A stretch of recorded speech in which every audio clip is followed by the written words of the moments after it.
Carla, y pues daros a todas la bienvenida a este tramo de apertura, ¿no? Perdón, a este Zoom de apertura del quinto tramo sobre audiovisuales y educomunicación, sobre televisión educativa y cultural. Y pues tenemos la suerte de contar hoy con nosotros con Omar Rincón, que es doctor en Ciencias Humanas y Sociales de la Universidad Nacional de Colombia, profesor titular de la Universidad de los Andes en Bogotá, e investigador y artista del Centro de Estudios en Periodismo, el CEPED, también de esta misma universidad. Y bueno, además de ello es académico, artista, ensayista y periodista colombiano, especializado en temas de periodismo, medios, entornos digitales, cultura, entretenimiento y comunicación política. Y además de ello, Omar, corrígeme si me equivoco, ahora que estaba revisando un poco tu perfil, pues para no equivocarme demasiado en esta presentación, he visto que también eras crítico de televisión en una, Sí, sí. Sí, lo que en un... hago en el diario El Tiempo de Bogotá, todos los llevo 25 años criticando Ujú. telenovelas y realities y noticieros y ese tipo de cosas. Ah, pues mira, muy interesante. Esto no lo sabía, lo voy a apuntar en el perfil para el año que viene decirlo bien. Y nada, pues nada, nadie mejor versado en esta temática que tú, Omar, así que muchísimas gracias por dedicarnos tu tiempo esta mañana, esta tarde. Y nada, pues Listo. vamos a iniciar. Eh, Autorízame compartir y arranco. Bueno, Sí, buenas ahí tardes. tenéis. Listo. Viendo solamente los nombres y las caras. Siempre pasa eso con la educación, ¿no? Que interesa mucho más a las mujeres que a los hombres. O sea, es una cosa rara que pasa en el mundo. O sea, como que la preocupación viene más por la ética del cuidado que realmente por la otra parte. Les pido disculpas por haber llegado tarde, pero aquí vamos y voy a comenzar. Ahorita, la primera parte que voy a hacer es como en el currículo está del máster audiovisual y de educomunicación, que está bastante bien, porque ya no hablamos solamente de televisión, y educomunicación tiene que ver mucho más allá de medios, tiene que ver con todo el aparataje comunicativo. Pero a mí la charla que tengo que hacer dentro del currículo es televisión educativa y cultural, y siempre se me presenta un problema, porque yo no sé si esta clasificación es Jurassic Park y ya no funciona para nuestros días. Entonces vamos a mirar ahí, y por eso quería arrancar con esta pregunta. Para ustedes, ¿qué es la televisión educativa? Porque yo creo que ustedes ni vieron televisión educativa, o sea, son tan jóvenes que en la época, les cuento, en la época clásica, en la época mía, había un fragmento de la programación que era televisión educativa y pasaba. Era por las mañanas y por las tardes en la televisión. Ahora, ni se ve televisión, ni hay una franja de televisión educativa. Entonces, para conocerlo rápidamente, Ana, ¿tú de dónde vienes y qué para ti qué es la televisión educativa? ¿De qué país solamente con que me digas el país? Bueno, yo soy de México y para mí la televisión educativa, por ejemplo, en la época de pandemia, se usaban mucho las clases pregrabadas que usan aquí en telesecundaria, para los alumnos en general. Entonces, yo eso es lo que considero como televisión educativa, o sea, toda la programación pues que educa, ¿verdad? Valga la redundancia. Listo. No, ya Ana está en México. En México todavía hay un proyecto de televisión, televisión educativa muy grande para formación de estudiantes en primaria y secundaria que es gigante. Y hay radioeducación, hay el proyecto de educación. Y menos mal que mencionaste eso. La televisión educativa tuvo un momento de gloria hace poco con la pandemia, ¿verdad? Se puso de moda en todos los países hacer televisión educativa. Entonces la actualidad es en la pandemia. Me parece muy bien. Clases de televisión. Fabiola, ¿tú de dónde vienes y qué consideras que es Si eso? usted, si usted está en Colombia, estamos cerca, porque yo estoy en Costa Rica. En Costa Rica, sí, sí, sí. Además hablamos parecido y Tenemos, tenemos la, sí, la R así pura vida y saben que el plato típico de Costa Rica es rice and beans. Eso no se entiende en inglés, pero dale. bueno, es en el Caribe, pero sí, muy rico. Sí. Bueno, para mí coincido con Ana y creo que también aquí recuerdo que se mantienen algunas iniciativas. Una es en la enseñanza del inglés, donde hay programas para que los chicos puedan ver a través de la televisión y aprender el idioma. Y otro, tal vez no es directo la palabra per se, pero yo trabajé un tiempo en un programa de televisión que es de periodismo interpretativo y teníamos el objetivo de quebrar la noticia, estudiarla, y creo que lo conectamos con lo que hicimos en el módulo anterior de esa comprensión crítica, pero para que la persona la audiencia pudiera aprender más allá del simple titular, sino que pudiera profundizar. Entonces, creo que puede entrar dentro del grupo. Y un poquito en Costa Rica es un caso también único. Tienen la Universidad de Costa Rica, tiene un medio, un periódico, que es el periódico más importante de periodismo de investigación, de crítica, el que más tiene significación, el que más pelea en este momento con Chávez. Y tiene un canal de televisión que no es tan educativo ahí, como que juega a mitad con algunos programitas, y una radio, tiene un ecosistema grandísimo, bastante prestigioso. La radio es un poquito más de compañía y de conversa, pero está para eso. Bien, Fabiola. Entonces, esto, enseñanza de inglés y enseñanza a aprender, digamos, la otra es enseñar como metodologías de análisis y comprensión de eso. Ángeles. ¿Qué tal? Yo soy de Argentina y acá digamos, hay una programación muy importante en relación a los canales educativos.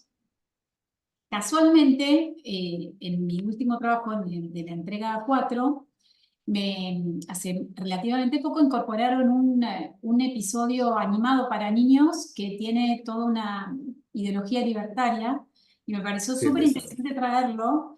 Y después cuando empecé a ver este tramo me llamó la atención porque yo lo que hacía era comparar justamente un dibujo animado que era Samba y que justamente había una disputa en estas dos miradas de lo que es por ejemplo, los dibujos animados para niños. Pero hay mucha programación educativa, muchísima. Ujú, Desde las distintas migraciones que hay en el país, se ve bastante porque es un territorio muy extenso. Entonces, esto está aparejado a otra línea que tenía que ver con la conexión a lo largo del país. Entonces, digamos, bueno, depende de los gobiernos si se sacó esa programación en el cable o se dejó, pero digamos que hay mucho para trabajar ahí y ahora más que nunca, digamos. claro. No, Argentina tuvo en un momento dado pues tiene una cosa que llama Educar, que siempre ha tenido entre el Ministerio de Educación, que trabaja eso, Vale. y tuvo en Canal Encuentro, que era un canal muy culturoso, de mucho prestigio, que produjo muy buenos documentales, enseñanza de la historia, era un poco, es como la televisión mejor que se ha hecho en América Latina en términos de televisión educativa, y crearon un canal para niños, Paca Paca, que es el que está hablando Exacto, de Ángeles eso hablo ahora, yo. y Paca Paca, el gobierno actual libertario lo iba a cerrar y bueno, tiene desmantelado todo, pero fue muy interesante ese Samba era un muñequito, dibujo animado que diseñaba historia argentina en onda argentina, o sea, con palabras muy argentinas, con todo tipo de cosas.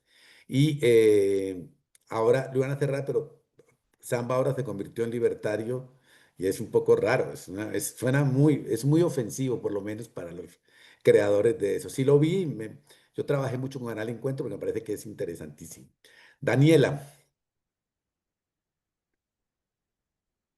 Por acá, yo soy de Chile y bueno, de lo que manejo acá en todo caso dentro de lo que es como la televisión de la señal abierta, la verdad, existen muchos más programas relacionados a la farándula, a noticias que son trágicas, entonces dentro de lo que es televisión abierta, la verdad, muchos programas educativos no hay, si hay uno específicamente que se llama el CNTV, que es un canal educativo infantil, ya que ese también es como desarrollado y programado acá por producción más chilena, que también está dentro de los canales de televisión abierta. Y todo el resto de las cosas en realidad se buscan más como por los medios que son de programación más extranjera, ¿cierto? De televisión, de manejo con otro tipo de plataformas donde también igual comentan como hay programas de juegos de entretención, de animales, de convivencia, de valores, pero me enfoco más que nada como la televisión abierta en Chile, un poco más de la farándula y de repente siento muchas veces que se deja de lado los programas de la televisión educativa para los que son adolescentes, que finalmente se van más a utilizar constantemente el TikTok más que prender ahí un televisor. Y Ujú. en cierta parte también información que desconozco, la verdad, porque no he averiguado. Sí, pero Chile tiene fama con un programa 31 minutos, que fue un Sí, programa también lo tengo anotado. Sí, sí, lo tenía de- anotado para de- comentar, que, pero que circuló por toda América Latina y se conoce mucho como eso, con la CNT lo financió un tiempo, Y para cosas que podremos hablar más adelante, voy a poner ejemplos, porque la idea es como de Chile, de otras cosas. Angie, Sí, hola, yo soy Angie, soy de Lima, Perú. Bueno, en el caso de mi país también, al igual que mi compañera, no hay muchos programas educativos, pero sí rescato mucho que durante la pandemia en algunos canales del Estado, ¿no? Empezaron a surgir programas. Hay uno que se llamaba Aprendo en Casa, que era dirigido hacia los padres de familia para que puedan apoyar a sus hijos que no tenían la oportunidad de ir al colegio, ¿no? Les enseñaban cuestiones básicas de matemática, de lenguaje, de historia, geografía, ¿no? Y eso fue de mucha utilidad en la pandemia. Y también hace como 7 o 6 años surgió otro programa que se llamaba Entre Libros, que era un programa dedicado 100% a la literatura, que lo interesante era que había dos secciones. Había una sección que era libros para adultos, ¿no? Ya hablaban de premios Nobel, de escritores de renombre, clásicos como contemporáneos, y había otra sección que era para los más jóvenes. Habían invitados booktubers donde hablaban, por ejemplo, de novelas juveniles, infantiles. Entonces, era un programa bastante completo que tristemente duró muy poco por cuestiones políticas, ¿no? Como era un canal del Estado, ¿no? Duró aproximadamente un año, pero tuvo bastante acogida, ¿no? Y actualmente yo diría que en mi país, más que los medios televisivos, lo que la gente consume mucho es YouTube. Hay varios YouTubers dedicados al tema de la literatura, de los libros que tienen bastante acogida, tienen bastantes seguidores, entrevistan a personas del extranjero. Entonces yo diría que ese es el punto fuerte, ¿no? de mi país. Y bueno, también en cuanto a mi trabajo final del máster, lo estoy haciendo justamente a programas educativos que tratan sobre difundir la cultura xánica, que es una cultura que está muy presente en la selva, ¿no? En mi país, que justamente tratan de enseñar cómo es la cultura, la cosmovisión amazónica, ¿no? Y eso es muy interesante porque en mi país a veces se dice que como la educación está muy enfocada solamente en la capital, en Lima, y que no se toman en cuenta otras culturas. Entonces, justamente por eso yo quiero hacer este trabajo final para revalidar y darle mayor visibilidad, ¿no? A esta cultura yánica, que es bastante interesante, porque es una cultura que no tiene mucho que ver, es muy distinta a la cultura costeña y de la sierra, ¿no? Entonces, sí, a mí me parece bastante interesante el tema de la educación, ¿no? En la televisión.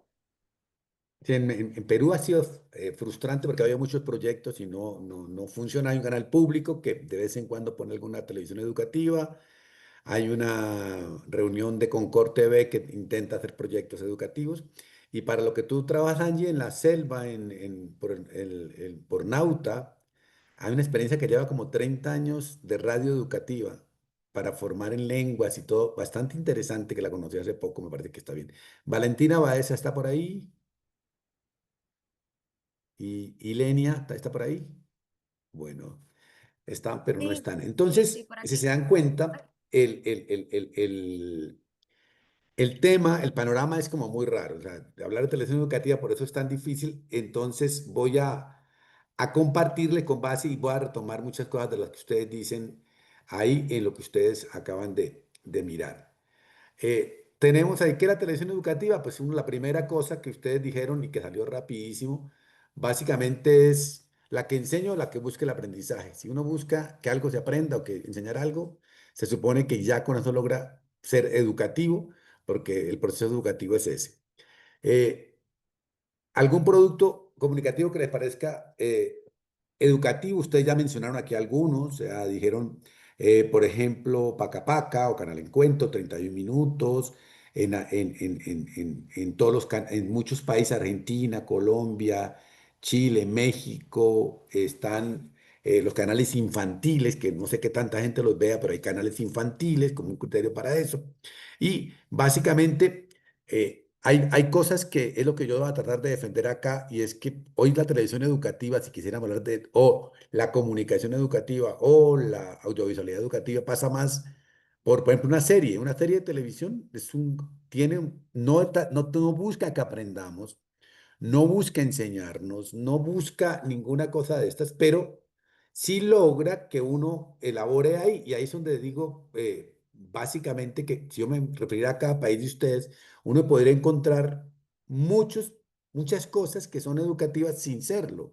Inclusive en México una telenovela en la que a la protagonista le iban a quitar un seno por cáncer, y entonces el drama telenovelesco era si se podía tener una heroína a la que se amara sin un seno, y lo que logró fue que 3 millones de personas fueron a hacerse examen de seno al otro día en México. O sea, comunicó un mensaje de urgencia de algo que se necesitaba comunicado por ahí. Eso lo llaman es que entretenimiento, pero esto no buscaba hacer ese tipo de mirada. En la época de Néstor en Argentina, Montecristo fue una telenovela como siempre, clásica, pero ayudó a encontrar procesos de hombres y mujeres desaparecidas y fue súper interesante.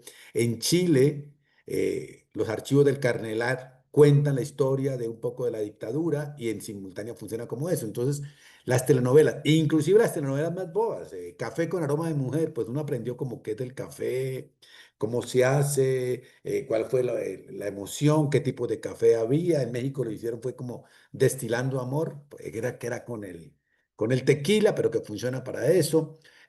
No sé, y hay muchos programas que uno podría mencionar que tienen un trasfondo no de objetivamente enseñar o aprender, pero que todos sacamos de ahí. Es más, reflexionamos sobre la vida para eso. Entonces me parece que la televisión educativa tiene que ver mucho más con eso, tiene que ver con mucho más con los tutoriales que ustedes ven en YouTube. Ay, me equivoqué aquí. Los tutoriales que hay en YouTube, por ejemplo, son maravillosos. Es tan educativo que todos sabemos, casi que cómo entrar a Zoom. Y uno va allá y hay un youtuber que le dice a uno los pasos para eso, cómo cambiar la pila del reloj y sabe todo, todo lo saben en los tutoriales que son maravillosos usted. Y creo que hay muchas más cosas para eso. Pero yéndome a lo clásico, la mirada clásica de los medios normalmente dice que algo es educativo cuando está en la lógica de enseñar y aprender. Que si tiene ese objetivo de enseñar a aprender, y eso nos encanta, enseñar a la gente cosas para que aprendan. Entonces hay, digamos, esto que estamos haciendo aquí, es educación virtual y a distancia, está en apogeo, o sea, cada vez hay más máster, esto de la competencia está durísima, o sea, cada día lanzan un máster, un programa técnico, una conferencia, y está funcionando bastante bien. Mucho se volvió un negocio total, un negocio en el cual se puede hacer y de todas las formas, de formas maravillosas, eso funciona. Está la TV Maestro que habló ya la compañera de México cuando llega, ella dice que se hacen clases por televisión y es hacer que el conocimiento sea seductor. Eh, Está TV Aprendizaje, que es donde uno trata de Plaza Sésamo. ¿Qué aprendizaje? Vamos a aprender a leer con tal, todo ese tipo de cosas. La más brillante es la de ejemplo y contexto. Yo creo que los maestros en general trabajan mucho con poniendo de ejemplo una telenovela, una serie, un youtuber. O sea, ahí no es educativo el proyecto. O sea, para mencionar uno solo que fue problemático hace poquitico, voy a poner el ejemplo con los que sigue, TV motivador de debates. La película esta ¿cómo se llamaba? De Pérez, ¿cómo es que se llama? Ay, Emilia esa, Pérez. Emilia Pérez, por ejemplo. Esa película no pretende ser educativa por ningún lado. Pero los debates que generó fueron alucinantemente poderosos. O sea, se discutió sobre la representación cultural, sobre lo trans, sobre el narco, sobre el papel de la mujer, sobre el papel de la apropiación cultural, sobre la forma. Eso es maravilloso como mirada de sociedad. O sea, un programa de televisión, Escobar, una narconovela, pues sin Teta no hay paraíso, genera todo un entorno donde se hacen debates, se conversa, entra al aula de clase y por eso es motivador de debate, de investigaciones, de reflexiones permanentes. O sea, cuando ustedes van, ahorita cuando Ángeles hablaba, ese pedacito de samba, pues eso da para una reflexión, un debate, un aprendizaje y puede llevar a más cosas para mirar ese tipo de mirada. El programa que le gustó a Angie en Perú, el de los libros, porque libros y educación parece lo mismo. Y la otra mirada que a mí me parece muy importante es como pedagogía. Y es que como pedagogía es interesante porque el maestro la puede usar como, si yo le dejara a ustedes un trabajo, hágame en un reality acerca de esta máster. Ustedes tendrían que hacer como la metodología de una reality. Primero escoger los personajes, seleccionarlos que es por características distintas. Luego uno va a defender que la televisión es no educativa, el otro va a ser el que nunca hace esos trabajos, le hacen unos roles y todo el mundo sabe más o menos cómo se hace. Si le dicen a los estudiantes, hagan un noticiero, saben hacer el noticiero, escogen uno de director, otro presentador y van trabajando desde ahí con una metodología de producción de información. Y esto lo pongo como ejemplo de que es una televisión pedagógica. Pero hay un segundo punto que ya es donde ustedes mencionaron mucho, que es la lógica cultural. Y es como si lo cultural automáticamente fuera educativo. Si hay un programa de libros, pensamos que es educativo.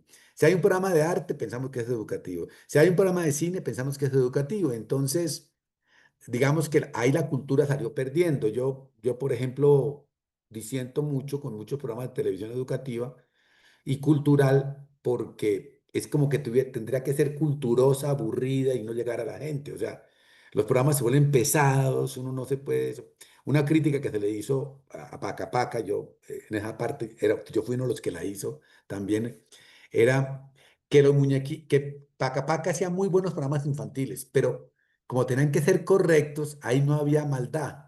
Y sin maldad no hay narrativa. O sea, no se puede hacer racista, ni clasista, ni machista, ni xenófobo, ni odiador.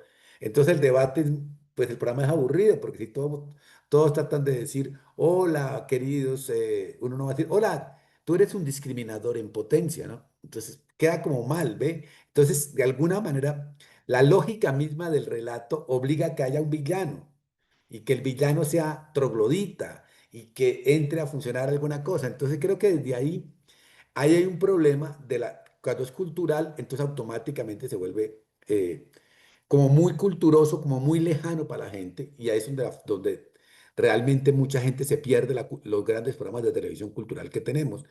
Ahí, dentro de la televisión cultural, tenemos la televisión como espejo, y es donde yo miro. A mí me encanta esto. O sea, yo voy a Chile y veo programas para ver cómo es Chile a través de ese espejo. O sea, yo veo los programas de noticias, qué tipo de escándalos promueven, qué chimento hablan. Yo veo un canal en Argentina y uno comienza a reconocer de qué pasa ahí.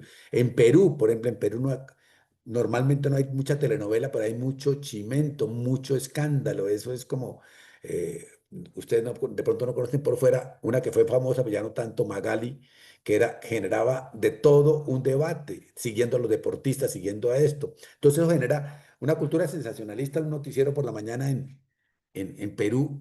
Uno piensa que se van a matar porque todos gritan y hacen, entonces uno dice, pero ¿qué pasa? Es una cultura muy explosiva y comienza uno a mirar ese tipo de cosas y funciona eso. Yo acabo de llegar de la China y el control, la televisión china es muy aburrida porque no pueden hacer nada fuera del control del Partido Comunista. Entonces, de alguna forma, funciona de forma distinta. La televisión como memoria, fabrica recuerdos. Si yo les preguntara y tuviéramos tiempo, les pregunto a ustedes qué programas se acuerdan de niños. Todos nos acordamos de alguna cosa y eso marca etapas de la vida. ¿Qué programas hemos visto? Somos de la generación A o B o C. No sé si, por ejemplo, mirando aquí lo del caso chileno, si uno pudiera decir que hubo gente formada por 31 minutos, porque en un punto fue famoso. En México, por ejemplo, a los mexicanos les molesta mucho que uno les recuerde siempre al Chavo del Ocho, pero el Chavo del Ocho pasó por toda América Latina y todos nos habemos dicho del Chavo del Ocho, y mal que bien Chavo del Ocho acompañó a toda América Latina. O sea, los mexicanos dicen, ya no somos como el Chavo del Ocho, pero sí hacía parte de esa memoria que nos hace eso. Como agente de socialización, es que no es una opción, es una necesidad. Esto cambió un poco porque realmente en la época clásica, si uno no veía televisión, uno después no tenía nada que hablar en el colegio. O sea, si uno no veía la telenovela de moda o el programa de moda y llegaba al colegio, no había nada de qué hablar. Era como un pegante cultural de conversación. Hoy en día algo sigue siendo, pero ya son las tendencias más de Instagram, TikTok, YouTube, lo que conversa, pero uno necesita conversar algo para poderse mirar y estar en esa parte y creo que eso hace que sea absolutamente sensacional el asunto. Y por último, pues en la Profe, lógica mediática, sí, dale, Fabiola. no, qué pena, es que se está proyectando no la presentación total, sino el modo presentador, entonces la diapositiva no se ve tan grande. Entonces, venga a ver, le digo si está bien, pero es que aquí tengo, no sé qué si me equivoqué en pantalla o qué, cuál pantalla estoy. Y yo como estaba viendo aquí bien, Ahí, yo, ahí ahí, se ahí, ve, muchas ahí gracias. sí, ¿qué se ve ahí? Sí se ve, Ahí ya, sí, espérate, ya ahí vemos la diapositiva completa. Es que antes se veían, pues la o sea, diapositiva está que aquí, seguía, lo pues se veía muy primero, pequeño. aquí se ve bien ya eso, se ve que Sí, lógica de enseñar aprendizajes, lógica cultural, y la tercera en lógica mediática, ¿sí? sí, listo, Una gracias. roja abajo, listo, y ahora sí se ve bien, listo. Bueno, entonces, digo que en la lógica mediática también hay mucho negocio, o sea, tenemos eh, profesores de televisión. Yo fui uno de esos profesores de televisión, o sea, enseñaba a hacer televisión. Es una manera de enseñar un lenguaje de televisión, qué ver, cómo ver, enseñar a hacer televisión. Esto que hablamos de entretenimiento, que hay muchos proyectos que tratan de hablar de problemas sociales vía el entretenimiento.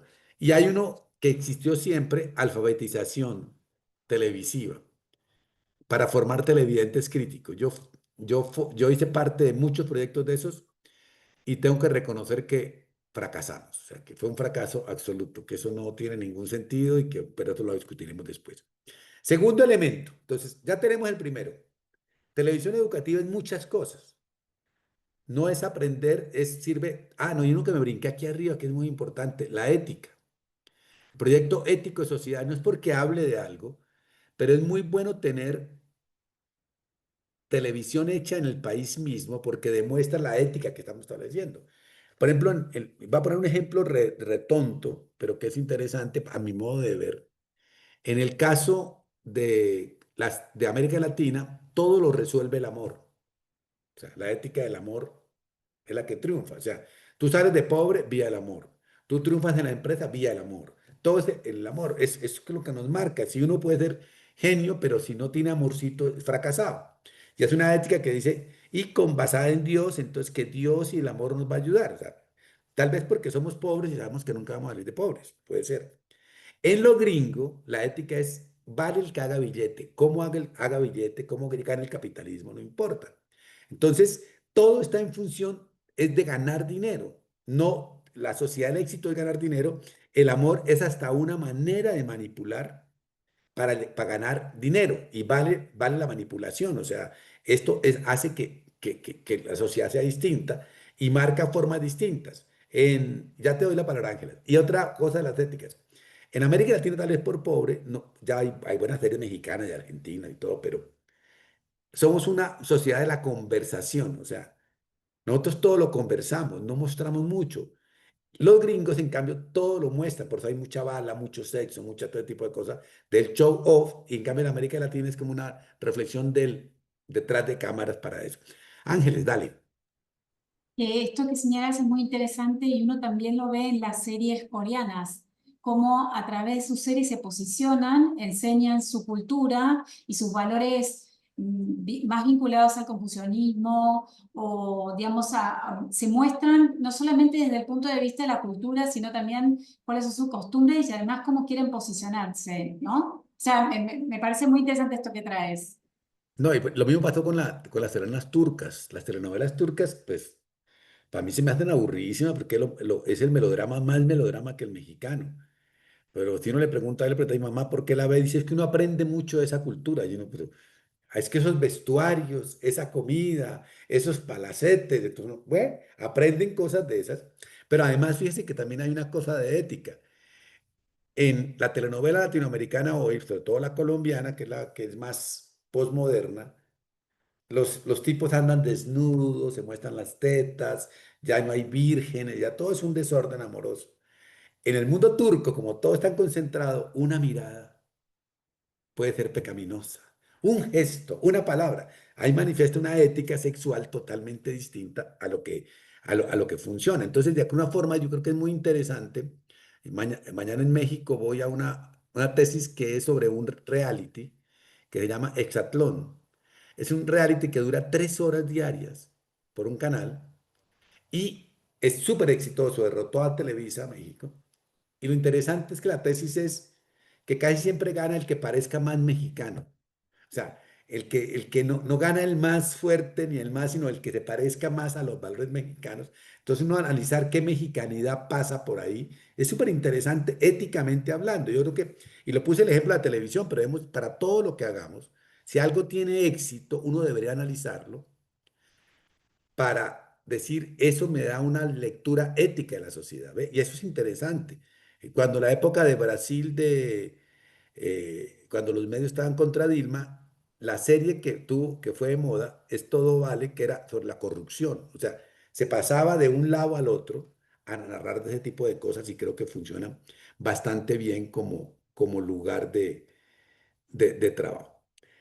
Entonces, vamos ahí, es el primer parte. Hay muchas cosas para ser educativo, pero hay un segundo, un cuadrito que quiero compartirles de comunicación. Si se ve, Fabiola, ahí dice matrices, formatos, ¿sí? Listo, listo, listo, es porque no quiero equivocarme. Este cuadrito es de Jesús Martín Barbero y me parece súper interesante porque creo que es un resumen de todo lo que hay que saber de comunicación. Ustedes aprenden formatos industriales, cómo hacer un Zoom, cómo dar una clase, cómo hacer un programa de televisión, cómo hacer una crónica, cómo hacer un reality, formatos industriales. Pero ahí no está el éxito si se encuentra con las matrices culturales.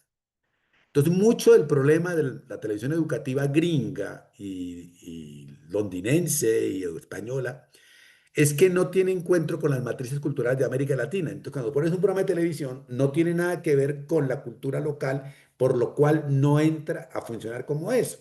Entonces, puede ser un programa muy bueno, como los de la BBC, generalmente nos parecen aburridísimos y lejanos.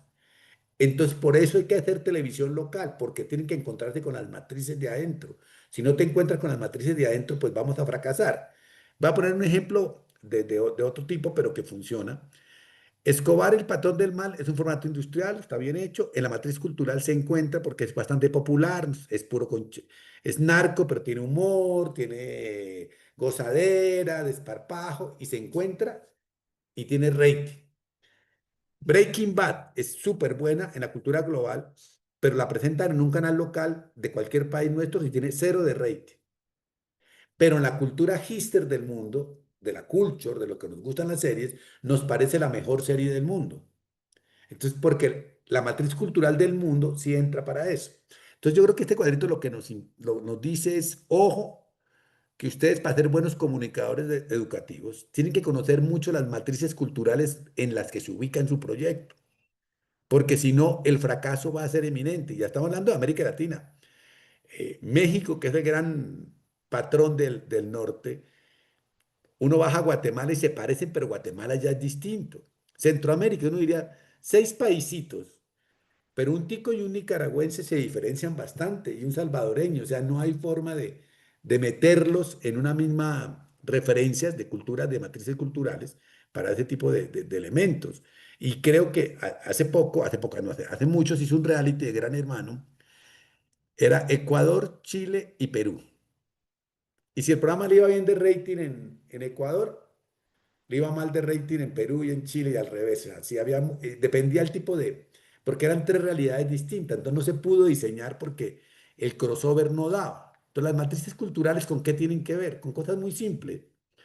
Con la familia, o sea, con el modelo familiar que tengamos, agente de familia. O sea, uno en la familia se forma mucho, o sea, la familia le forma en valores y en maneras de comprender. Con el sistema educativo, el modelo educativo, ¿qué tipo de educación recibí? Pues va a formar más laico, más religioso, más abierto.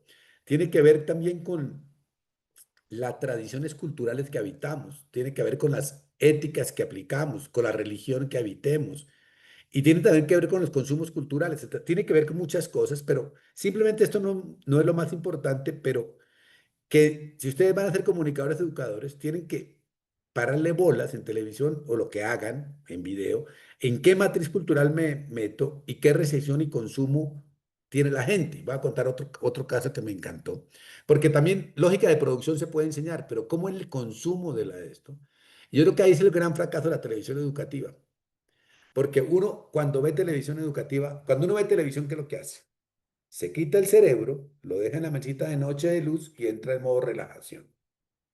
Y la televisión educativa pretende salir al frente de un señor diciéndole, bienvenidos, hoy vamos a aprender democracia activa en feminismos alternativos. Y uno dice, "Pero yo no quiero eso, cambio de canal inmediatamente porque no es mi espacio de aprendizaje, ¿no? No está llegando donde yo quiero llegar. O por ejemplo, esto fue de Chile, cuando en la época de Allende se hicieron muchos videos para enseñar a la gente a transformar sus matrices de productivas. Entonces, por ejemplo, cómo convertir una granja en masivamente productiva y hacían videos. Y un día un amigo me contó que presentaron el video de la película y la gente la vio y que había una persona que cuando iba pasando el video, en ciertos momentos se reía mucho la gente. Y los tipos decían, no entendemos por qué se ríen, ahí no hay nada chistoso. Y como eran campesinos, ellos lo que le ponían cuidado no era al documental en general, sino que había una gallina que pasaba de vez en cuando por cualquier plano. Entonces había una entrevista y pasaba una gallina. Y salía por otro lado otra gallina. Y entonces ellos se reían de ver una gallina metida en eso. Y eso fue lo que le llamó la atención porque es su matriz cultural. No era meterse dentro de eso. Entonces a partir de eso es que funciona bastante. Otro ejemplo que se me acaba de ocurrir que puede ser interesante. Un libro famoso en comunicación es Cómo leer al Pato Donald, de Matelar. Era un libro para aprender a leer el Pato Donald, el imperialismo cultural del Pato Donald. Y es, uno lo ve un librito muy simple, muy sencillo, para hacer de un teórico es como muy comprensible. Averiguando, ese libro se hizo para explicarle a una imprenta gigante de Chile que había sido nacionalizada por el gobierno Allende. Fue nacionalizada, pasada al Estado, y entonces los trabajadores le dijeron a los jefes, pero aquí estamos produciendo los cómics del Pato Donald y toda esa cosa, ¿por qué si nosotros somos socialistas? ¿Por qué producimos eso? Entonces que le pidieron a Matelar que hicieran, y a Dorman, que era el antropólogo, que hicieran una explicación de por qué era el Pato Donald para que la gente supiera qué estaba produciendo y cómo criticarlo. ¿Ve? Era una explicación totalmente dada para eso. Entonces ustedes siempre tenemos que pensar en cualquier programa educativo que hagamos, en qué matriz cultural nos estamos metiendo y con qué modo de recepción estamos. O sea, porque muchas veces hay cosas muy buenas, pero que no vamos a querer ver. Este cuadrito me da paso al siguiente, que es entonces ya comenzar a preguntarme esto que la conclusión número uno, la televisión, ya te doy Ángela, televisión educativa y cultural es muy exitosa en discurso, todo el mundo dice que hay que hacerla, pero es un fracaso cultural. ¿Por qué razón? Y aquí ya para terminar esa diapositiva para poder pasar ahí, es un fracaso cultural porque se enfatiza en el contenido y no en la narrativa. O sea, el énfasis principal está en enseñar, el caso mío, enseñar algo de televisión educativa, no, y eso no es lo importante para ustedes va a ser si yo les pudiera armar un relato mucho mejor elaborado, si les pudiera explicar mejor, si tuviera más recursos, si pudiéramos, ¿cómo cuento el cuento? ¿Lo cuento en forma de novela o de lo que sea? Segundo, tiene un elemento de arrogancia del educado, de que él quiere educar siempre al otro. Y creo que eso se vio muchísimo. Ángel, tenga que hables para que cuentes un poco. La obsesión de Canal Encuentro por subirle el nivel cultural a la gente. No era que fueran malos programas, pero también se trabajó muy poco lo popular. Y básicamente lo educativo, la televisión educativa está en manos de la BBC, Televisión Española, Deutsche Welle, Disney, Discovery, Nat Geo. Entonces los países nuestros han renunciado a hacer televisión educativa, hacen muy pocas cosas para eso. El fracaso es que, esto lo aprendí de mi mamá. Mi mamá me dijo un día, usted sale mucho en mi hijo en Televisión Cultural de Colombia, pero yo no lo veo porque es que yo no entiendo eso. Yo creo que eso es para gente que es muy culta. Eso no es para gente común como yo. Y eso es una cosa que pasa que la televisión abierta no tiene. Creo que también tenemos que aprender a negociar con estos públicos. No, si no le podemos dejar todo al público, a TV Azteca en México, ya Televisa, nosotros le podemos dejar todo a Tinelli en Argentina, este tipo de cosas, tenemos que buscar otra cosa. Y lo otro es que los maestros, los culturosos, los ilustrados, sienten que el entretenimiento es algo de mal gusto. El entretenimiento es un pecado y que por ahí pasa una cosa de ese elemento. Y por último, no se quieren contar historias porque el asunto es de conceptos y creo que la comunicación es de historias. A esto rapidísimo esta diapositiva por eso, pero ya que está Ángeles y Fabiola, y después repaso la última que me interesa mucho. Ángeles, dale.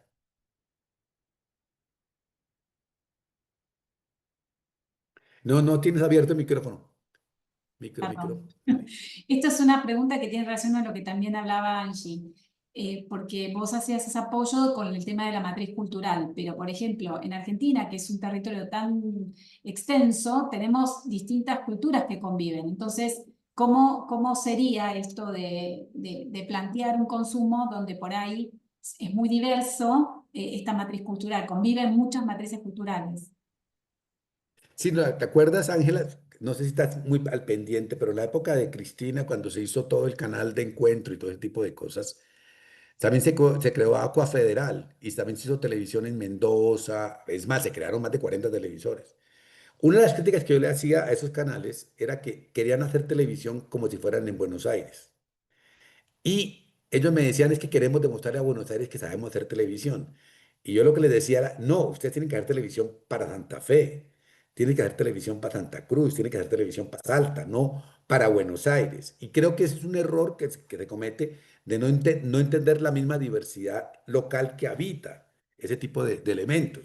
Y creo que ahí es donde de alguna manera fracasamos porque creemos que no hay posibilidades. Pero sí hay cosas que cruzan la argentinidad al palo. Por decir una cosa, el fútbol, o sea, la marcha, el recital, o sea, y si tú ves el fútbol, la marcha y el recital son muy parecidos, a los tres se va casi de la misma forma, todo, se va cantando, ¿ve? Entonces ahí hay cruces.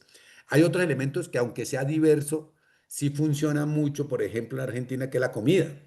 ¿Me entiende? Que hay otros pegantes culturales que sí nos permiten. Yo, por ejemplo, el 25 de mayo pasado estaba en Córdoba con una gente y la gente era de la Universidad de Córdoba y en un punto cantaron el himno nacional y se pusieron a bailar chacarera. Yo, pues, pero yo decía, pues la chacarera no es del norte. Dice, no, no, no, esto es parte de la fiesta nacional, 25, y todos comen locro. O sea, es una cosa, ¿ves? Hay cosas que sí nos juntan. Esa pregunta que tú te haces es, ¿cómo hacemos?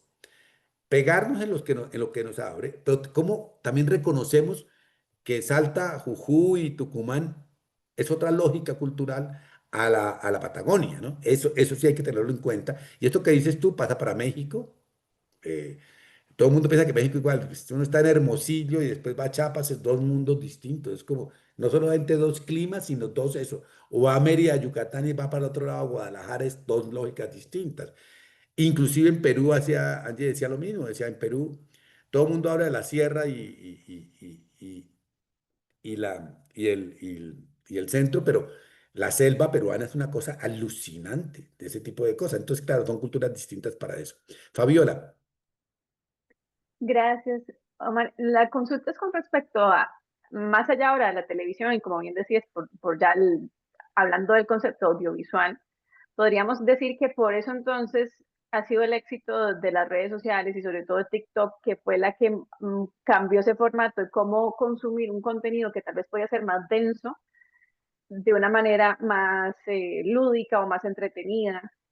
Recuerdo que, por ejemplo, hace 2 o 3 tramos teníamos una profesora que nos mostraba como la chica que estaba hablando del 8 de marzo mientras se maquillaba y era un maquillaje artístico, pero era un tema ya de crítica social. Cambian eso con las redes sociales, pero no tanto con la televisión. lo que pasa es que la televisión tiene un problema que sí la hace jurásica y es la televisión, los medios clásicos, radio, prensa y televisión, tienen un problema y es que ellos incluyen lo digital, pero no cambian su forma de enunciar ni sus agendas. Entonces es dificilísimo de hacer, ¿me entiende? O sea, si Fabiola es una grande youtuber, la traigo al canal, digo, tienes que ser tú misma, pero la meto a un estudio, la visto formal, la pienso distinta y le prohíbo decir ciertas palabras. O sea, te libreteo, ya no sos vos, ¿me entendés? Ese es el grave error. Ellos creen que la tienen clara y que todo lo tienen que convertir a lo de ellos. Entonces, en esa medida, lo otro tiene en Argentina ahorita la moda, ya no es informarse por el noticiero de televisión ni por, tienen 6 canales de noticias, sino hay unos streamers, periodistas, de 3 horas, o sea, no son programas de media hora, Son de 3 y 4 horas de programa de televisión. O sea, todo el mundo que dice que quiere la rapidez, esto es larguísimo. Pero es donde, ¿qué pasa? Los periodistas pierden su formación, su eso, se vuelven descontracturados, hablan con palabras que todos usamos, pedimos disculpas, nos equivocamos, pero los medios siguen insistiendo como, buenas noches, estas son las noticias. Y uno dice, "¿Pero qué le pasa? No te creo nada. O sea, no te creo nada ese formalismo que no tiene nada que ver. O sea, te das cuenta, ahí es donde las redes digitales sí aportan ese desparpajo, ese sentido de una cosa que decía Valerio Fuenzalida en Chile y es de necesidades. Un youtuber es capaz o un TikToker de responder a una necesidad tuya. Es lo que más adelante voy a decir. Yo hay veces quiero, no sé si les ha pasado que uno entra a... ¿Por qué fracasó la democracia en Nicaragua? Y uno entra a ver el texto y de todo momento, uno comienza a mirarla y nunca le explica, lleva un párrafo, dos párrafos, tres párrafos, cuatro párrafos explicando a Nicaragua. Y uno dice, no me van a explicar. Al último párrafo dice, tres razones por las que fracasó. Dígame esas tres ya, no me tenga ocupado dándome el tiempo, me siento robado en tiempo, ¿me entiende? Entonces lo que yo llamo que la televisión educativa hoy debe hacer tutorial, debe hacer tutorial. Los tutoriales son buenísimos. Imagínate, tutorial sobre la democracia. Para hacer democracia hay que tener elecciones. Segundo, diversidad de ideas, o sea, partidos. Tercero, o sea, una cosa que yo pueda entender, pero entonces le preguntamos a un experto en democracia. La democracia es lo que funda el ser moderno. Nació en la Revolución Francesa y determina que Dios, no, ya me equivoqué, o sea, ya. Se rige por el principio de secularización, o hablamos con palabras como resiliencia. No entendemos por qué no podemos acercarnos. Entonces yo creo que sí, las redes digitales retoman mucho más ese tipo de cosas. Tienen un problema comparativo con la televisión, es que la televisión es capaz de ser nacional, o sea, de ser pegante cultural. Una telenovela que se vea por abierto pega culturalmente en España, donde sea, mientras que en redes digitales van por guetos. Entonces el concepto de lo colectivo es el problema que tenemos que preguntarnos ahí para ese tipo de mirada. Bueno, entonces voy a ir a explicar la ultimita que dije. Entonces lo que digo, el fracaso, pero quiero esta última, estas dos últimas entenderme. El grave error, Fabiola, Ángel y todas que me ven, que un profesor dice estando en clase, aquí no vinimos a divertirnos, aquí no vinimos a reír, aquí, o sea, es como, a ver, si la educación es un juego divertidísimo, ¿cómo le quitamos esa parte a ese elemento? Uno sale el profesor en clase, parece un señor que nunca se riera y sale fuera de clase y es súper chistoso. Entonces, como que no es por qué razón el entretenimiento es como mal gusto. Eso lo venden, es una moral terrible. Y creo que ahí vamos. Y lo otro, los, el contar historias es lo que hace que los conceptos se vendan. En Tucumán hay un profesor que no me acuerdo el nombre, que el tipo logra sacar de su colegio los mejores estudiantes en ciencias de la Argentina. O sea, de esa ciudad, de ese colegio, a una universidad científica argentina, que tampoco me acuerdo el nombre, me contaron el cuento, van 25% son de ese colegio. Porque este profesor los encarretó con la física y la química. Pero el tipo, ¿qué hace? Le cuenta historias en clase. Entonces dice, es que le va a contar Einstein. Este no era tan inteligente, o sí era muy inteligente, pero se la pasaba más de fiesta. Él tenía otra novia, le contaba un poquitón de historias. Y después, para lo que hay que aprender de Einstein, vean este video. Y la gente sí veía el video, ¿eh? Pero el tipo primero en clase les contaba las historias. Y el sábado a las 9 de la mañana creaba una cosa que era alucinante, que era el Club de la Ciencia para el que quisiera profundizar. Y chicos de 13, 14 años iban todos los sábados no a jugar fútbol, sino la ciencia. ¿Por qué? Porque el tipo contaba historias. O sea, los tipos iban a aprender, pero porque había un contador de historias. Y ustedes son muy jóvenes para saber, pero antiguamente los profesores hacían eso. Entonces creo que el problema está pasado por ahí. Entonces, ¿qué hacemos? La primera propuesta de este curso, y esto ahí vamos funcionando, es que tenemos que hacernos conciencia de que jugamos en otra cancha a la moderna e ilustrada. O sea, la televisión educativa y lo educativo surgió en el contexto de la sociedad del siglo XX, que era la modernidad ilustrada y culta. ¿Qué es esto que están haciendo ustedes y yo? La universidad. Pero hoy en día jugamos en una cancha que yo llamo la culture, que es la experiencia cultural de este tiempo. La culture es vivir con estilo más que con saber. O sea, ahí es donde es posible entender esta guerra contra el conocimiento de Milley contra las universidades públicas y de Trump contra Harvard y contra Yale. Es que ellos atacan esa experiencia cultural porque es una experiencia cultural que dice que no sirven para la vida, que es una manada de vagos que están ganando dinero y que no hacen absolutamente nada. Entonces, ¿por qué? Porque ellos están jugando en la cancha de lo pragmático de la culture. Y entonces, y ese pragmático de la culture juega en el pacto comunicativo del entretenimiento. Entonces uno podrá decir lo que quiera, terrible lo que le está pasando a Argentina desde mi punto de vista, sin meterme a nada, pero mi ley es muy entretenido. Sale con unas cosas. Trump, lo mismo, o sea, salen con unas cosas como no, no, esto no es serio, pero salen con unas cosas que uno dice, parecen más unos influencers, unos entretenedores que unos estadistas que guían el Estado. Y eso es terrible. Entonces, la primera cosa es que para poder educar hoy tenemos que saber que estamos educando en una experiencia cultural que llamo culture consiste básicamente en lo siguiente, y esta es la diferencia que creo que es clara. El profesor, el maestro, el intelectual, el educador, hasta este momento en que comenzó el siglo XX, era un gatekeeper, era como un portero, como soy yo en este punto, un portero. Y entonces Fabiola dice, ¿qué piensa de, no sé, voy a decir cualquier cosa que sea un programa muy malo, a ver, un programa que sea pésimo, una película, Esposos en Vacaciones? No, sale, eso no tiene para nada. Entonces viene la película de la Pérez, que siga, porque ahí permite reflexionar. O sea, que un gatekeeper que dice qué entra y qué sale. Ustedes en la universidad han practicado eso. Le aman, hay profesores que aman a Foucault y odian a Habermas, y hay profesores que aman a Jesús Martín Barbero y odian a Lorea Maciotti. Puras gatekeeper, decide qué pasa para eso. Y los valores que se usan en la modernidad son los mismos de la universidad, lo sublime, lo complejo, lo profundo, lo original, lo reflexivo, lo argumentativo, lo crítico, lo ilustrado, lo oculto. Eso es la universidad, eso es el museo y eso es la cultura. Pero ahorita que eso perdió la preeminencia y ahora estamos en la culture, donde la figura es del tastemaker. O sea, hoy queremos profesores intelectuales, guías culturales, que no me digan qué pensar, ni qué es lo bueno ni lo malo, sino que me digan qué experiencia yo voy a vivir con eso. O sea, que si yo voy a tener clase con Fabiola, digan, esa clase con Fabiola puede ser aburrida, pero póngale cuidado a tales conceptos que ella maneja bastante bien. Y si voy a tener un libro, entonces le dan una experiencia. Y yo siempre cuento el cuento con un programa viejísimo en el que antes del verano español en Barcelona, en TV3 había un programa de libros y llegó una señora lectora y un crítico de libros a recomendar libros para el verano.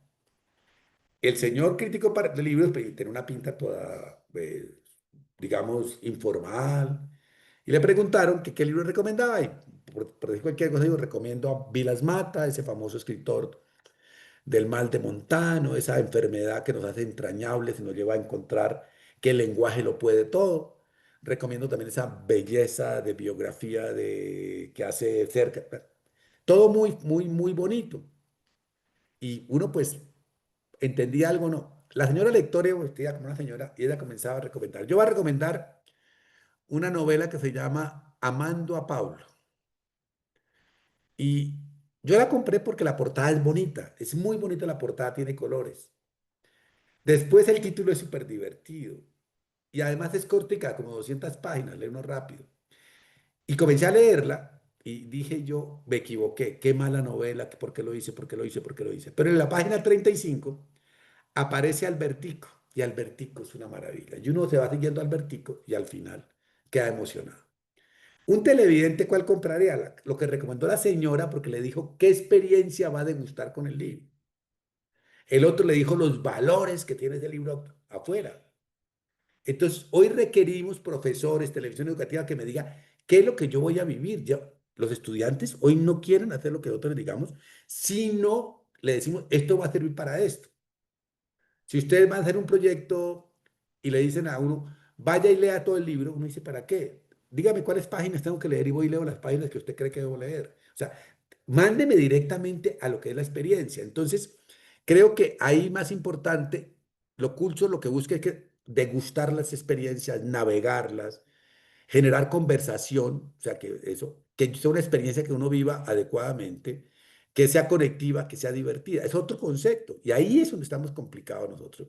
La universidad está arriba, la cultura y la educación está arriba, y por abajo está pasando todo esto que es el entretenimiento. Y creo que no es que nos volvamos eso, ojo, sino que tenemos que jugar el partido ahí. No es que todos vamos culture, sino que tenemos que jugar el partido ahí. Y lo otro es que lo culture está jugando con lo digital y lo digital tiene otros valores distintos. Pongo los más básicos, que todo lo digital dice que hay que tener conexión, que hay que interactuar y escuchar, que hay que colaborar, que hay que pensar en links, tin, tin, tin, tin, y que lo más importante es lo intuitivo, el juego. Cuando uno ve, por ejemplo, videojuegos educativos, son aburrísimos porque toca aprenderse cómo jugarlo. El videojuego normal es intuitivo, tú lo juegas como puedas. O sea, no me den manual de instrucciones. Métame y yo que pueda jugar. Lo educativo siempre trata de dar instrucciones y no dejar jugar.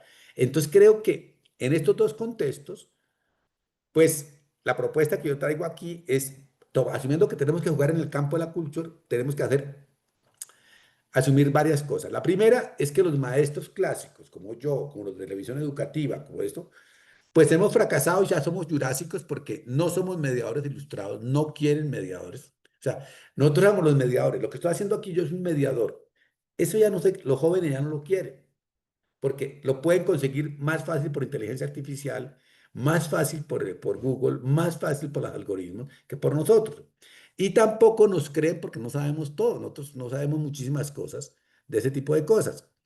En cambio, entonces la propuesta mía es la televisión educativa, la comunicación educativa, debería ser un diálogo intercultural entre la cultura jurásica, que soy yo, que represento yo como profesor, como universidad, y los zombies, que son los hijos de Walking Dead, que son los jóvenes, que van detrás de un celular perdidos en la maraña de eso, y que es otra cultura, que es el diálogo intercultural. O sea, no le voy a enseñar nada, como yo hoy pretendí no enseñarle nada a ustedes, sino a que hagamos un encuentro y cada cual aporte lo que tiene de cultura para crear un conocimiento complejo. Eso es mucho más difícil, porque no tengo que enseñar nada, tengo que poner en evidencia mis cosas en diálogo con la gente. O sea, tengo que poder entender que el otro también existe, que el otro también vale, que el otro también tiene valores, lo que preguntó Ángeles de las regiones. Diálogo intercultural es que yo soy un experto en Buenos Aires que dialoga con la cultura de la Patagonia, que no va a llevar lo de el concepto de memoria de Buenos Aires a la Patagonia, porque tiene cosas distintas. Es un diálogo entre cultura lo que tenemos que fomentar por ahí. Y para eso tenemos que ser tastemakers, como de la cultura. Entonces, ¿qué tenemos que hacer? Una buena televisión educativa o un buen profesor, maestro, debería proveer experiencias. Entonces, siempre pensar que lo que le ofrecemos a la gente es una experiencia que van a tener. ¿Qué experiencia van a vivir? Y esto lo están haciendo el mundo del turismo. Ven a vivir la experiencia Buenos Aires. Costa Rica vive el turismo, la experiencia pura vida de Costa Rica. Venga aquí, encuentre la naturaleza que se habla con los dioses, o sea, vivir experiencias. Y entonces hacen pasar por cosas para que usted sienta ese tipo de cosas. Segundo, contar historias. Y creo que ahí es donde la televisión educativa y los maestros más, porque hemos perdido la capacidad de contar historias. O sea, no hemos sido capaces de volver a contar historias, de armar, más que preparar los conceptos, preparar las historias que voy a contar. Este es un asunto que es la única forma de pasar. A uno le queda, está demostrado técnicamente, que a uno se le quedan más las historias que los conceptos. Ustedes, si de esta clase se acordarán algo, se acordarán algunas historias, mucho más no se van a acordar, porque no hace parte de lo que hacemos. Tercero, conectar con los saberes con la vida. Y esto vamos a decir dos ejemplos que me molestaron mucho. Un profesor que es experto en poesía siglo XVI me dijo un día que él no tenía por qué ver televisión hoy. Yo le dije que yo sí que creía que ver televisión, pero ¿para qué si lo mío es en el siglo XVI? Le decía, pero exactamente, si usted ve algo del siglo XXI en televisión que pueda conectar con el siglo XVI va a hacer que el estudiante se interese más. En Buenos Aires, en la Facultad de Derecho, hicieron un seminario sobre Game of Thrones y la ley. 900 estudiantes se inscribieron en la materia. Tocó aumentar eso. Porque los estudiantes sabían la trama de Game of Thrones y al profesor le tocó mirar y decir, ahí se infringió tal error, ahí hay una ley romana, hay una ley griega, ahí hubo... Ve, interesantísimo ver un curso de leyes aplicado en una serie de televisión, o sea que conectaba con el saber de los que viven ahí, pero también conectaba con el saber de la gente. Si estoy en la Patagonia no me pueden dar no tomar en cuenta de que el calor, el desierto hace parte de mi vida. O sea, no puede ser que no tengan en cuenta ni en la construcción ni en las historias que tengo. Saberes de la vida que necesitamos para eso. Otro ejemplo retonto. Un estudiante, una vez un profesor estaba explicando lo que era el montaje paralelo y el montaje lineal. Lineal es que cuento A, B, C, D. Paralelo es que A, y después pongo al lado, le cuento la historia de Fabiola y en simultáneo la historia de Daniela. Luego va Fabiola, Daniela, Fabiola, Daniela. Entonces, estaba explicando que eso se llamaba montaje paradigmático. Y un estudiante le pregunta, profe, eso es como lo de Betty la Fea. Y el profesor de audiovisual le dice, yo no veo esas porquerías. ¿Ves? De entrada, están matando toda relación que tengas con ellos. Lo otro es que hay que, de alguna forma, conversar con los consumos culturales de los estudiantes o del público. O sea, no tienen que gustarme, pero yo tengo que saber qué música oyen, qué televisión ven, qué están en las redes, cómo hago para conectarme con eso. Porque si no, lo que yo hable no tiene ningún sentido. Por ejemplo, si ustedes ven, yo en la clase, en esto, hago el esfuerzo de hablar de algo de Chile, algo de México, algo de Argentina, trato de conectar con lo poco que pueda hacer para que pueda ser más sincero y no ponga ejemplos todos de afuera que no hagan pase por eso. Y hoy en día, según los consumos culturales que tengamos, interpretamos la vida. O sea, yo estoy segurísimo que, por ejemplo, en México, AMLO era un héroe de telenovela, era hombre puro, salva pueblo equivocado. Pero en cambio, por ejemplo, Bukele es un superhéroe. O el pueblo me sigue o se jode. Es distinto el tipo de interpretación para eso. Y por último, crear contenidos pertinentes a los territorios culturales, lo que ya Ángeles dijo. O sea, de verdad hay cosas que uno no tiene por qué explicar o explicar de otra forma en territorios que no corresponden, o sea, culturalmente, lo indígena, lo que dice Angie, la tesis de Angie, o sea, es divino porque es un territorio cultural que no se puede decir desde Lima, sino que hay que ubicarlo a eso. En Chile mismo, el norte y el sur de Chile son totalmente distintos, o sea, ahí hay una construcción totalmente diferente. Entonces, con esta propuesta, termino diciendo que pues debe ser una propuesta de un maestro DJ, o sea, un tipo que piensa la televisión no como un DJ que no todo el tiempo te habla de una cosa, sino que pusieron el ejemplo que puso Fabiola, hablamos del 8 de marzo del feminismo, pero me estoy pintando, es DJ, en lo visual soy light, en el discurso soy profundo y en el ritmo que le ponga hay momentos para ser profundo, hay momentos que hacer para esto, me parece que por ahí podría llegar a funcionar. A mí me quedaba un tema para conversar, ya con eso termino la clase, pero quería preguntarles ya al final de alfabetización digital, pero no sé, ya llevamos 1 hora y 1 minuto de grabación, si tienen tiempo para conversar un poquito de alfabetización digital o si simplemente conversamos abiertamente, que es lo que a mí me interesa. Ahí está el WhatsApp, yo te les mando la conferencia con con esto y ustedes si la necesitan, la pueden duplicar o hacer lo que quieran para eso. Entonces, tiempo de dudas, de preguntas, la provocación en la alfabetización digital, que creen que eso funciona, porque a partir de todo lo que les he dicho, creo que cuestiono mucho de que podamos enseñar ese tipo de cosas. Si no tienen dudas o nada, pues terminamos y ya, no se preocupen. Ah, Yo, Dale, yo Fabiola. tengo, no, muchas gracias, sumamente rico, de verdad, varios conceptos que creo que ha sido como el aterrizar eh, digamos, de lo que yo he venido aprendiendo y también por marketing, contenido digital para mi profesión y demás. Entonces, me gustó mucho la propuesta porque siento que ya aterriza algo que yo se lo comparto a mis clientes también en la parte de oratoria y que cuando me dicen es que en mis reuniones yo no conecto o me cuesta conectar con los clientes en el día a día en las reuniones. Y es porque pasa esa misma analogía de la rigidez de la televisión, que creo que ya ese tastemaker no solo se queda a nivel de lo que producimos a nivel audiovisual, sino que se traslada en el día a día laboral.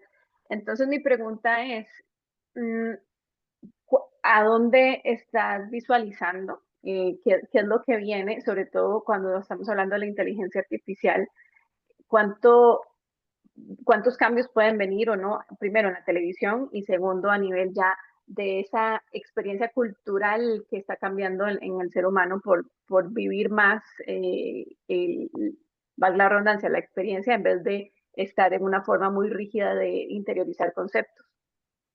Pero yo creo que ahí todo lo que uno diga es ficción, pero por ejemplo, esta semana leí un texto en que ya los clics no significan nada. Ya no, todos los medios han perdido más del 35% de clics. O sea, nadie está cliqueando porque la inteligencia artificial te está resolviendo todo sin pasar por allá. Entonces tú preguntas, ahora todo el mundo le pregunta, ¿cómo hago para entender esto, el futuro de la televisión educativa? Uno, te lo pone y te contesta de todo eso. No te dice dónde lo sacó, no te dice dónde está.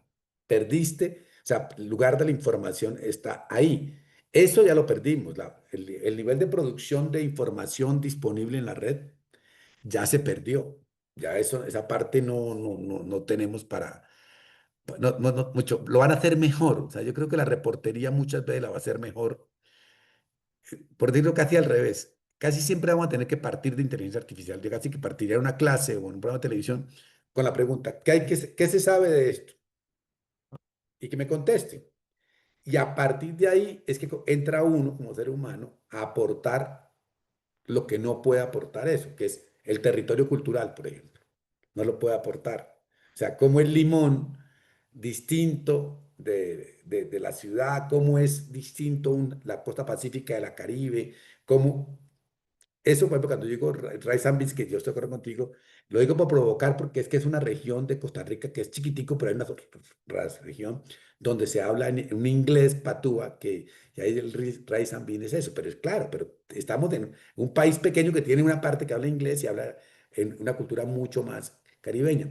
Eso local, ahí se toman decisiones. Por ejemplo, ayer vi un programa de Costa Rica en el que había una comunidad que no salía en Google Maps y entonces nunca recogieron. La comunidad hizo un proyecto para producir sus propias imágenes y armar su mapa, y después Google Maps lo subió y lo retomó. Digamos que ahí el aporte local, pero también yo le decía al que hizo el proyecto que si no sería mejor que no se hubieran subido a Google Maps, que quedaban por fuera de la inteligencia artificial. Todo lo que no se sube a la red queda por fuera. O sea, casi que el momento contracultural es quedar por fuera. Y ahí es donde yo creo que sí, la agencia humana es lo importante. Yo creo que la agencia humana es importante. Tú que dices que trabajas en oratoria, uno de los graves problemas en las universidades del mundo mundial es que no le enseñan a la gente a hablar. Entonces no saben vender eso, saben toda la teoría, saben toda la técnica, pero no son capaces de pararse enfrente a un público y hacer un buen cuento. Es contar algo decentemente, es contar algo. Y se les cae el PowerPoint y quedan mudos. Entonces, es, es, es como recurrir a que cada uno desarrolle su propio estilo de contar, ¿me entiende? Que uno desarrolle una forma de su humanismo, meterlo ahí y que sea el que gestiona y mueve ese saber. Yo creo que eso es lo que hay que comenzar a incentivar dentro de eso. Y ver en lo otro es, por ejemplo, yo hago un test en la universidad para mis estudiantes que por ahora el ChatGPT y la inteligencia artificial lo pierde. Entonces yo por ahora estoy bien porque las 5 respuestas son verdaderas, pero una es más verdadera que otra. Y eso depende de haber ido a clase, de las explicaciones que yo di. Entonces no depende de eso. Entonces de alguna forma tú tienes que comenzar a atar que los trabajos que tú pones pasen por otros lugares distintos, las preguntas sean distintas. Hay un profesor de la universidad mía que me encanta, que hace un curso de historia de la ciencia, y le pregunté qué quería él al final del semestre, del curso, y me decía, yo quiero que sepan menos de lo que sabían al comienzo, pero que se hagan mejores preguntas. Eso es genialidad absoluta, porque ahí son de los seres humanos, la inteligencia artificial no va a hacer eso. Las preguntas, a generar mejores preguntas, mejores conexiones con los territorios, con las culturas, no lo va a generar la inteligencia artificial. Eso no lo va a poder hacer. Y eso no lo va a poder trabajar. Por mucha ingeniería que eso, dice, me cuentan alguien, no lo puedo creer. Ana tuvo que en México se habla un español maravillosamente vital, lo que llaman el albur. Esto es todo es sexualizado y divertido. ¿Cómo enseñar a hablar por inteligencia artificial a un gringo mexicano? Es como cuando enseñamos a bailar salsa a un extranjero en Colombia. Aprende los pasos, aprende a moverse, aprende eso. Pero hay algo del cuerpo que no se puede. Al cuerpo, por más de que haga los movimientos, yo creo que hay que seguir confiando en que somos singulares, que cada uno de nosotros podemos aportarle, pero partiendo de ellos, porque es que la guerra es como, van a acabar con, si tu clase la puede reemplazar una inteligencia artificial, bienvenida. Eso demuestra que la clase era muy mala. Si al periodista, yo por ejemplo hoy en día creo que yo no pagaría más plata para un presentador de televisión, o sea, un tipo que se para a leer un teleprompter, que no le aporta nada, diseño un buen personaje que lo lee mejor, con mejor tono, y no tengo que pagarlo. Para un periodista en radio que lee Twitter, el presidente Milei tuiteó, el presidente Bukele tuiteó, yo mejor pongo un robot que automáticamente con una voz muy buena me lea los tweets de los presidentes y ya, no necesito un periodista para eso. Ahí no necesito agencia humana. O sea, casi que la pregunta siempre es dónde requiero agencia humana y dónde no requiero agencia humana. Y creo que en muchas partes estaremos de acuerdo porque lo estamos haciendo mal. Un buen periodista no puede ser imitado. Puede llegar a escribir como vos. Lo puede llegar a hacer. Se entrena mucho y termina escribiendo como Martín Caparrós.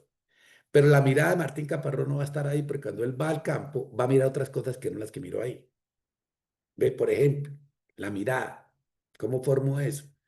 Ahí es una cosa, un reto porque hay que formar la mirada en eso de las matrices culturales.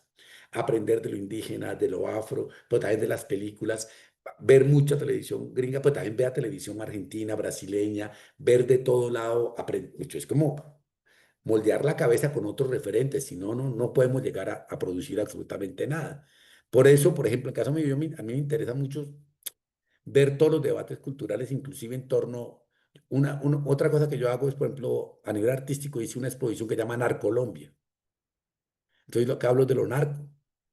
¿Cómo pensar lo narco fuera como cultura? Y es interesante porque uno comienza a entender que por ahí pasan cosas del capitalismo puro y duro que son otra manera de hacer sentido. Entonces creo que es por ahí, yo creo que yo no tengo susto con eso. Es más, por ejemplo, si Fabiola va a hacer un programa y el chat GTP te hace el libreto, bien, que se lo haga. Sabes que es el mínimo al que puedes aspirar. De ahí para adelante es arreglo tuyo, ¿ves? Si tú no eres capaz de hacer algo mejor que lo que hace el chat GTP, pues ahí sí nos jodimos, ¿ves? Ese tipo de lógica es la que yo me imagino. Yo confío mucho en que nosotros, gente como ustedes que hacen un máster, están eso, tratando de viruciar su cabeza. Eso es lo que hay que hacer. De robar ideas de aquí, de allá, del otro, y mover, y eso es lo que tenemos que hacer. Bueno, si no hay más, entonces ya les mando con Albert, les mando la conferencia y después se las comparten. Y aquí a la orden lo que quieran, ahí está mi teléfono y mi WhatsApp, porque soy un fraude. Porque yo hablo mucho de redes digitales, pero no tengo redes. Entonces estoy metido en el asunto. Bueno, muchas gracias y que tengan un buen día. No, fraude o no, Gracias. Omar, yo creo Chao, que la chao. clase fue sobradamente interesante, así que muchas gracias por ello y gracias a todos por conectaros. Y bueno, para los que no se han podido conectar, ya verán esto mañana, así que gracias a ellos también por acceder a esta grabación. Y pues sí, si Omar, que creo que se ha desconectado, bueno, si Omar me envía los documentos, mañana se los pido y os los cuelgo en el campus virtual. Muchas gracias a todas, chicas, y nos vemos en un par de semanas. Que vaya bien. Gracias, hasta luego. Gracias. Chao, Chao, gracias. chao.